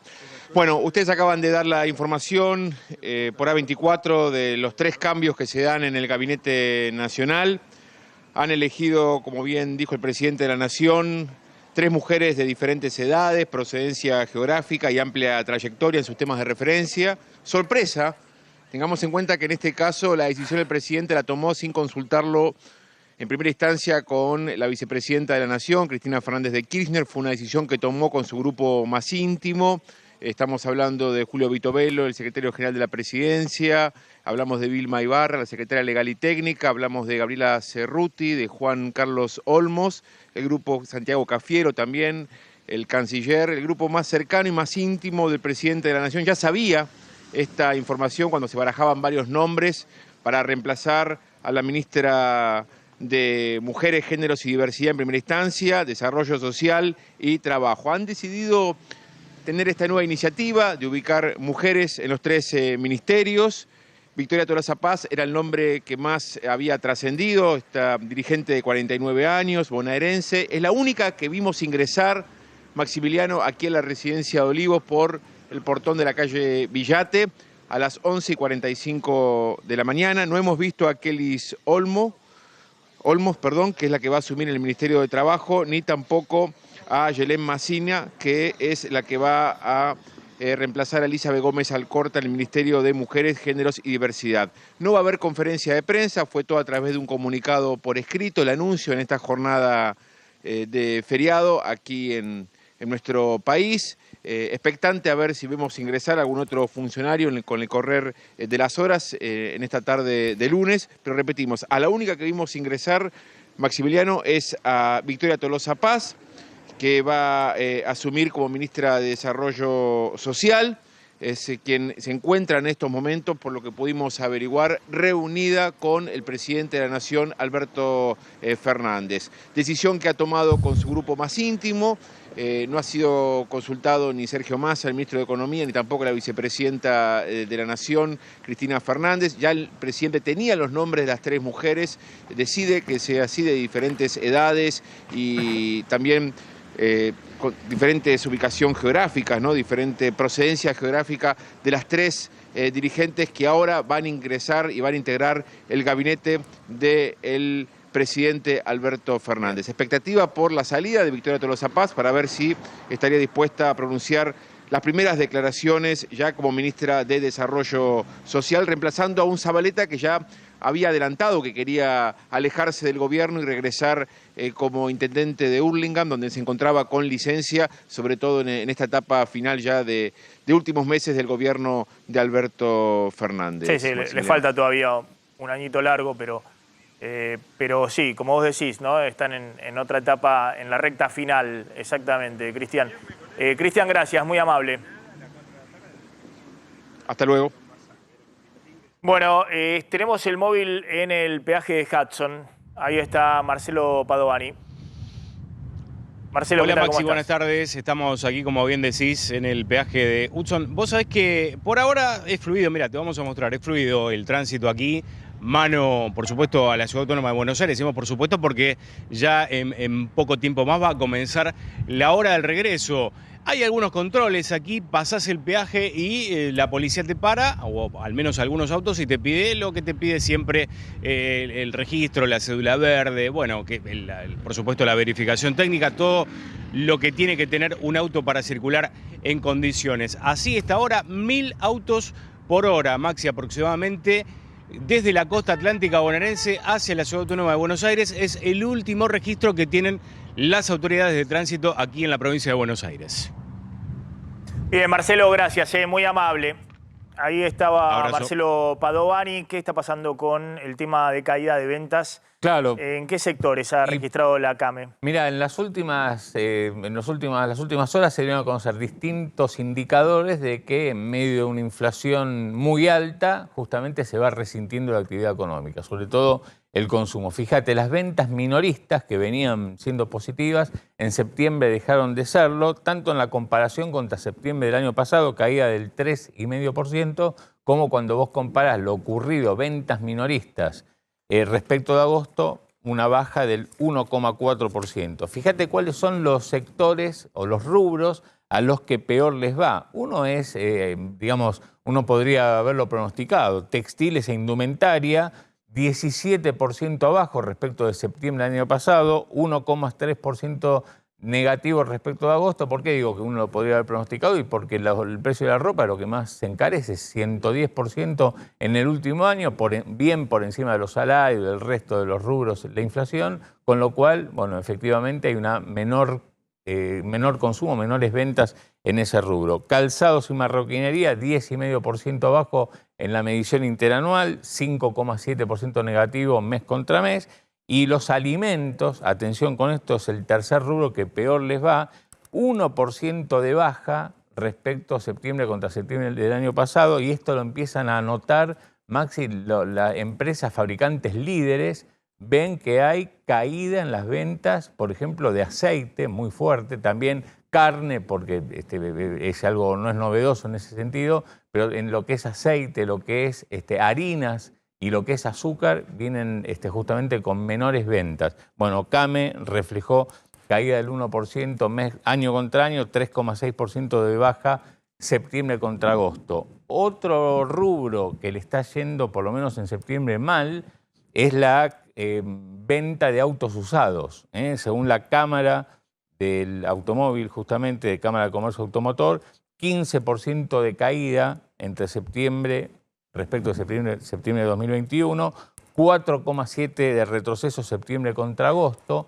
Y la otra, y por último, la otra cuestión que estuvo dando negativo fueron las operaciones con tarjetas de crédito. O sea, las compras con tarjeta de crédito, medido en términos reales, vino también con una disminución del 4,4% respecto de agosto. Y si vos comparás septiembre contra septiembre del año pasado, la baja en términos reales, descontada la inflación, 10%, o sea, hay 10% menos de operaciones, menos de ventas con tarjetas de crédito, y bueno, esto es un indicador justamente de baja del consumo en medio de una inflación. Obviamente con esta aceleración inflacionaria la economía empieza a enfriarse, también con la disparada tasa de interés, el encarecimiento de los créditos y con el propio sector público que en esta segunda parte del año, está bien reflejado en el último informe del Fondo Monetario, en la aprobación de las metas trimestrales, el sector público también está haciendo un ajuste, es decir, no como la primera parte del año que estaba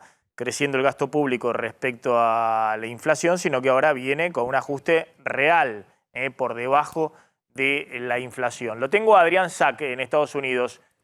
Adrián, atención porque hay mucha información desde Estados Unidos. Habíamos contado, ojo con tema combustibles, pero también muchas declaraciones de Biden sobre diversos temas. Básicamente está preocupado con el tema Arabia Saudita, aumento de combustibles. Adrián. ¿Qué tal? ¿Qué tal? Muy buenas tardes. Sí, está realmente preocupado Biden por esto porque, bueno, hasta ahora su política no pudo ser más intervencionista, ¿no? Que en el caso de empezar a liberar las reservas, las reservas estratégicas que acá se cuidan mucho para poder nivelar realmente el precio que va a empezar a subir a partir del mes de noviembre aquí en los Estados Unidos como consecuencia del recorte de la producción por parte de los países de la OPEP.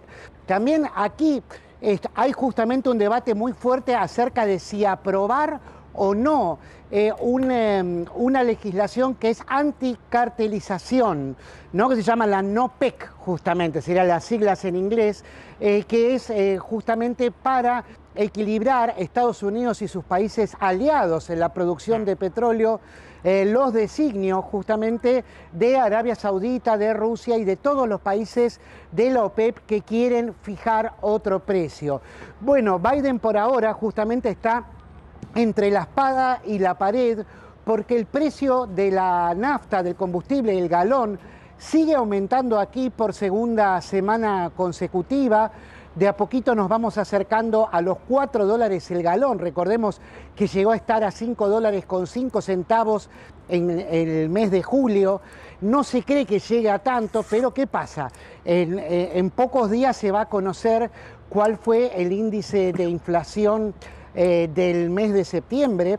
Y bueno, se teme que la nafta justamente haya vuelto a empujar hacia arriba este índice que había descendido un 8.3 anual, pero que ahora dejó, con esta sorpresa de la OPEP, digamos, dejó realmente patas para arriba, por decirlo de la manera más académica que encontré hasta ahora, a lo que es justamente la fijación de precios. Adrián, contame, ¿qué es este tema de el sorteo de visas permanentes para 2024? De parte de Estados Unidos. Sí. ¿Cómo es esto? Digamos, muchos comentarios de las dificultades que hay hoy para renovar visas o sacar visas de Estados Unidos desde la Argentina, ¿no? Con turnos que se extienden por muchos meses, no sé, incluso un año hasta que te dan el turno para sacar la visa. Pero, ¿qué es esto de las visas permanentes para 2024? Bueno, las visas de las que vos hablás son las visas de turismo o negocios. Claro, las más básicas son las que están teniendo demoras de hasta no un año, sino hasta 1 y medio, ¿no? Están dando turnos para febrero, marzo de 2024. Pero el sorteo del que estamos hablando es de la Green Card, que sería una visa de residencia permanente de al menos 10 años, ¿no? Que te habilita, aquí te da los mismos derechos que un ciudadano, excepto votar. Bueno, hay un sorteo de estas visas totales, de estas visas permanentes, que son 55.000 este año. Es un sorteo anual que se hace entre una lista de países bastante amplios, entre los que está la Argentina. Atención, porque ya cualquier ciudadano que tiene que tener 2 requisitos: uno, tener estudios secundarios completos, y el otro, tener 2 años de experiencia laboral comprobable, experiencia laboral que requiera algún tipo de capacitación. Estos son los 2 requisitos. Ya siendo ciudadano argentino, podés entrar a este sorteo entrando a la página de la Secretaría de Estado de los Estados Unidos. Ya empezó empezó a difundirse el formulario para llenarlo y poder participar. Esto fue el 5 de octubre y hay tiempo hasta el 8 de noviembre. Se van a sortear 55.000 visas, pero hay que tener en cuenta que la lista de países que participa es bastante grande y que van a ser entre 11 y 14 millones de adultos, ¿no? Que van a pedir postularse. van a tratar de ganar esta visa. ¿Por qué hace esto Estados Unidos? Pues necesita cubrir algunos puestos laborales donde hay déficit de trabajadores locales. Bueno, esto es habitual, digamos, ¿no? Esto es tradicional, se hace, sí, también justamente para cubrir puestos que tienen una cierta calificación, por eso se pide justamente esto del secundario completo y de tener un nivel de capacitación, aunque sea básico, pero tenerlo, y además porque, bueno, compite con otro tema, ¿no? Que es el pedido, los asilados, los que piden asilo, que cada vez tienen más dificultades aquí porque la legislación es muy confusa, ¿no? Quedó como en un punto intermedio y de hecho han disminuido la cantidad de gente que se quiere asilar aquí. En cerca de 27.000 solicitudes desde el 2020 al 2021. Esto se ha conocido hoy, esta información. Entonces, teniendo en cuenta esto, siempre se tratan de abrir vías para que Estados Unidos pueda recibir más gente dispuesta a trabajar. Adrián, gracias. Impecable como siempre de Estados Unidos, Adrián Sack. ¿Qué Gracias pasó con el tema de la presentación del libro de Macri? ¿Para qué? Mañana martes, Mauricio Macri presenta formalmente su libro ¿Para qué?, en donde va a dar lo que son los lineamientos de lo que él cree que tiene que ser el programa político y económico de un gobierno del PRO. Hacen mucho énfasis en que él trata de que el partido que él fundó no se desvíe del rumbo que él considera que es el correcto, más allá de lo que es la alianza dentro de Juntos por el Cambio con el radicalismo y la coalición cívica. Y en el que quiere marcarle la cancha, por supuesto, a Horacio Rodríguez Larreta. Habla incluso, dice, el populismo light no es una opción.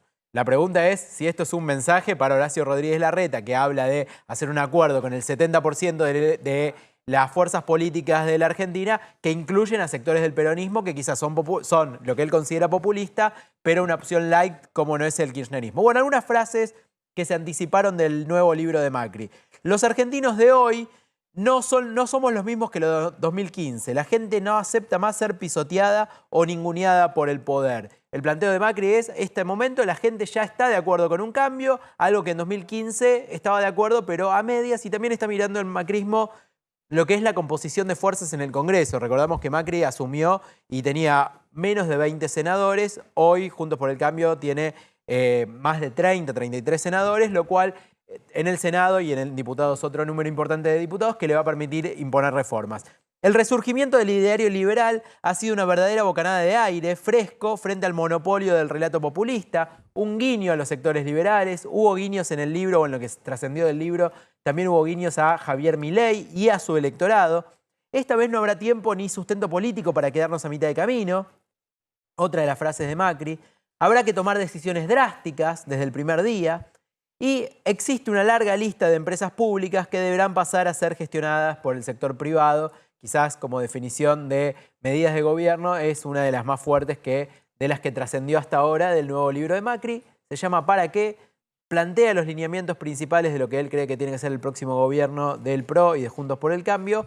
Habrá que ver mañana qué otras revelaciones salen en él. Ahora lo engancho con el tema Milei en España, que también ha tenido una gran convocatoria en un evento de Vox, de los sectores de la derecha española.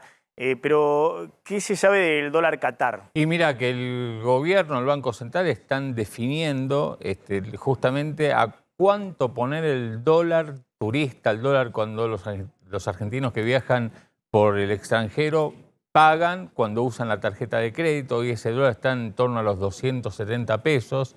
El gobierno había pensado en un momento llevarlo a 300 pesos, poniendo una base de un dólar oficial de 200 pesos y sumarle una adicional hasta llegar a los 300. Se vino demorando porque lo que no quieren, sobre todo del Banco Central, esto es lo que me dicen, no quieren ponerle o se resisten o demoran la decisión de poner un piso al dólar blue, a los dólares financieros que estén 300 pesos, porque el mercado, una vez que se fije un nuevo dólar tarjeta, va a poner el piso del dólar va para arriba. en esa instancia. La demora tiene que ver con eso, con que el gobierno está tratando de ver si las reservas le dan para no poner ninguna restricción más. Anuncian que para esta semana estará justamente finalmente el dólar Qatar junto con un posible dólar distinto, más alto, para aquellos empresarios cuando traen artistas extranjeros a tocar, lo que pasó el dólar con Coldplay. Claro. Entonces, a Coldplay no le dieron los dólares oficiales, pero al resto de los artistas sí, digamos, al resto de los empresarios. Hubo contactos en las últimas horas entre el gobierno y estos empresarios para definir un nuevo dólar más alto, pero que tengan disponibilidad de divisas con el dólar oficial. Dame los datos del sector automotriz sobre precios. En el sector automotriz siguen los fuertes aumentos de precios. Claro, mirá, estos son datos del INDEC. Entre agosto del año pasado y agosto de este año, 84,8%. El precio de los autos subieron, más que la inflación, que fue del 78%. En septiembre hubo un aumento adicional, según los modelos, entre 5 a 7%, con lo cual hoy los autos, digamos, autos chicos a medianos, cuestan entre 4 y 5 millones de pesos. Ahora, ¿qué está sucediendo? Que las concesionarias, para apurar la entrega de los autos, para no demorar entre 2 y 3 meses hasta que vienen, por ejemplo, los autos brasileños, están pidiendo, tratan de acordar con los compradores sobre precios de 1 millón de pesos. Pero hace rato que hay esos sobreprecios, como hace 3, 4 meses que hay sobreprecios escandalosos sobre los precios de lista del tema autos. En los autos chicos, en los autos, por ejemplo, en los sub, que son los autos medianos. Y las camionetas, sí. Entre 1 millón, 1,5 millones y hasta 2 millones de pesos en el caso de las camionetas, que son de las más vendidas. 2 millones, 2,5 millones de pesos, con lo cual aumenta el precio oficial de los autos, pero también aumentan los sobreprecios. Sí, ojo que por eso el precio oficial es el de lista, pero hay sobreprecios muy importantes porque hay restricciones de oferta. Brenda, tenías un datito de Guzmán.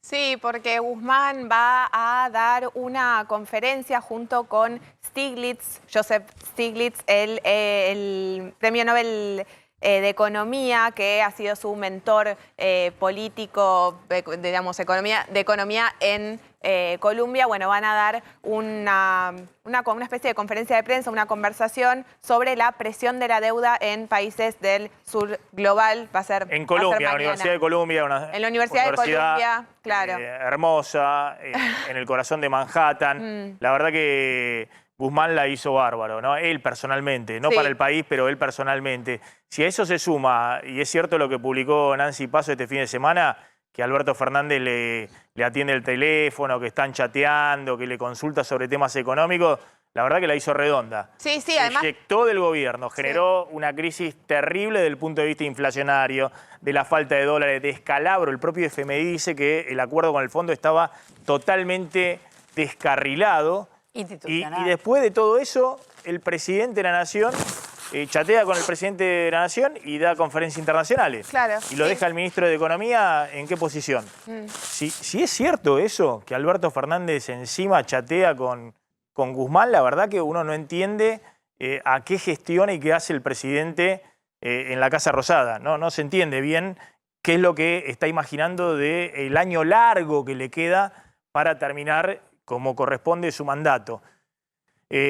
Sí, y que no ha bajado el perfil Guzmán. Cada tanto vuelve a aparecer y pasaron solamente 2 meses desde que se fue, digamos. Se esperaba que tal vez hasta el año que viene no volviera a hablar, digamos.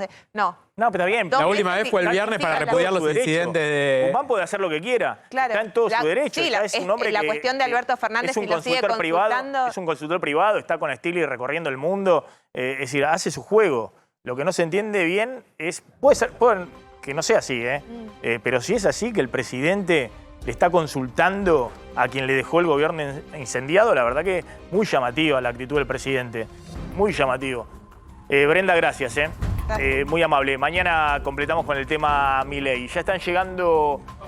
Está Roberto Funes. Sí, exactamente. Nos estamos retirando. ¿Vas a decir hoy que es feriado? ¿No vas a decir varonil? No, hoy... ¿Qué vas a decir de mi firulane? Mira, por favor, si lo puedo mostrar acá. Esta es la... Bueno, no importa. ¿Qué te lo dice mi slipper? Bueno, es así, es lo que se usa, querido. Estas son las firulanes. Bueno, ahí está, listo. muy bueno. Son de terciopelo, para, no son alpargatas. ¿Son alpargatas? No, no son alpargatas, más firulanes, son italianas. No, son alpargatas. No, son de terciopelo. A ver la suela. Ahí está. Ah, no, la suela es de medio de goma. No, nene. Pisaste barro. No, ¿qué pise barro? Son así, están. Pero no, mira, por favor, la clase de yoga, que tengan el tiempo. Ahí está, bueno. Son las firulanes. Sí, sí. Viste, en el verano se usa sin media. Esto es para la calle e incluso para afuera, porque uno puede salir para una fiesta, para un casamiento, para hacer el noticiero. Mirá. Porque son de terciopelo. Muy bueno, Chao. Roberto. No le agradeciste a Varonil. Muchas, sí, gracias a la gente de Varonil. No tiene todavía ese tipo de cosas, pero ya van a llegar. Yo el día que lo vea a Maxi con la firulane me caigo así desmayado. Sí, Otra sí. que las charlas de Alberto con Guzmán. Me da alegría. Se quedan con Roberto Funes, nosotros nos reencontramos mañana. Chau.